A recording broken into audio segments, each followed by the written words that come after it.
now demonstrate the connection of the tractor to the spader. The first thing we're going to want to do is make sure that the pins are removed, but placed in a place where we can grab them easily once the tractor is backed up. We're going to remove the top pin, and then we will remove the two lower pins. Remove the retaining clip, and then remove the pin.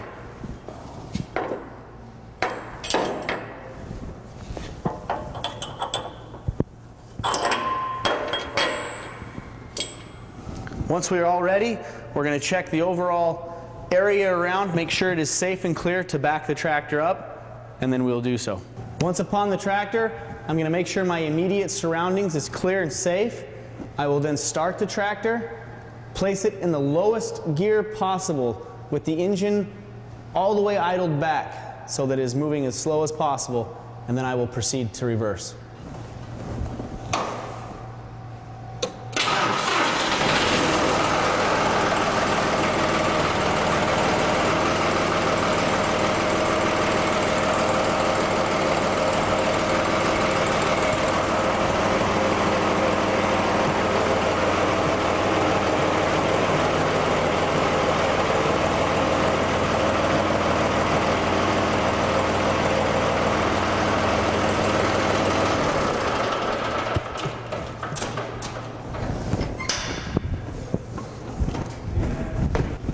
If you noticed while I was backing, the PTO shaft is in the way of the drawbar.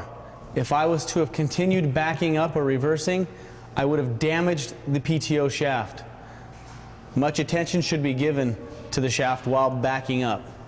The chain can also be used to retain the shaft in the air so that it is out of the way upon backing up.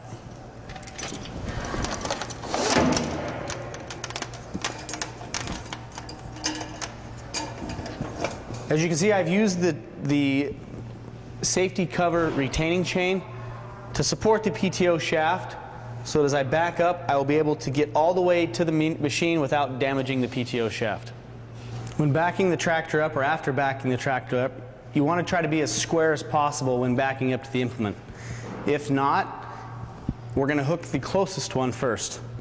The right side here, you'll notice, is a little bit below it, but pretty close to the connection point, so we will try to go ahead and connect it. To connect it, I will use the pin, and I will come in from the inside to make this connection.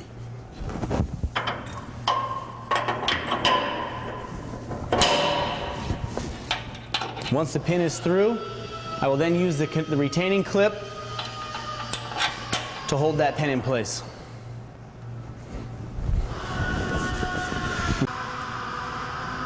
Up to this point, we have the two lower lift arms connected. We will now connect the PTO driveline. The reason we do this now is because the top link, which holds the top of the unit, will follow this, and that way it's not in the way. We'll do this by releasing the retaining chain. Once the retaining chain is loosened, we will then pull back on the collar on the PTO U-joint, and we will slide it into the PTO. It might not match up at first. If that's the case, we will turn the yoke on the end of the driveline, or the joint on the end of the driveline, until it slides on freely. This one happened to slide on freely the first time. Once I push it on, I need to make sure the collar is pulled all the way back, and then push it on until it almost hits the back of the case.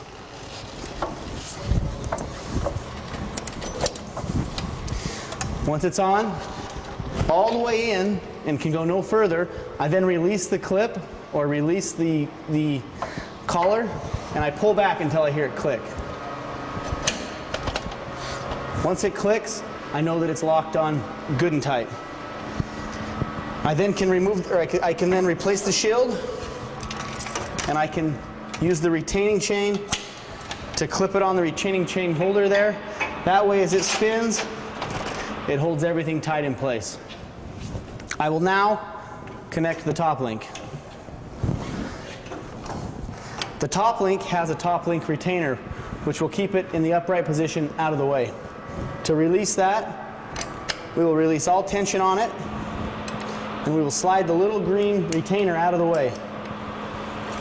And the handle will then fold up, and we can take the adjustment handle and lock it on itself. This will keep it from unthreading as you're working. Then, because we'll be in a transport position, we want to hook into the rigid center point. We'll drop this into place, and hopefully it's fairly close.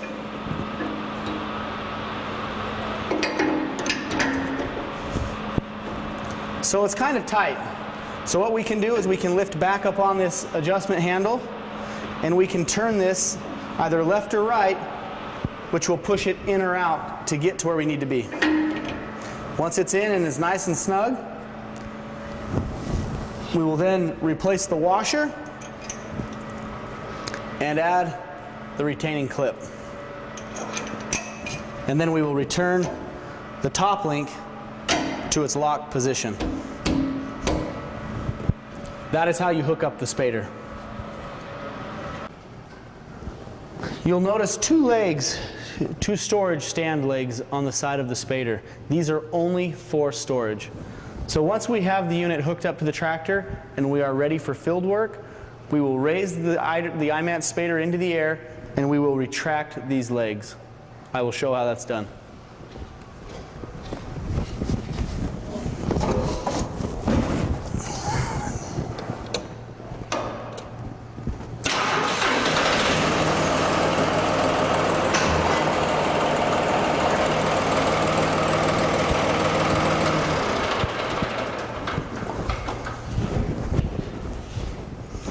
First, I remove the retaining clip and the pin, slide it all the way up, replace the pin and replace the clip. I'll repeat that on the rear of the unit.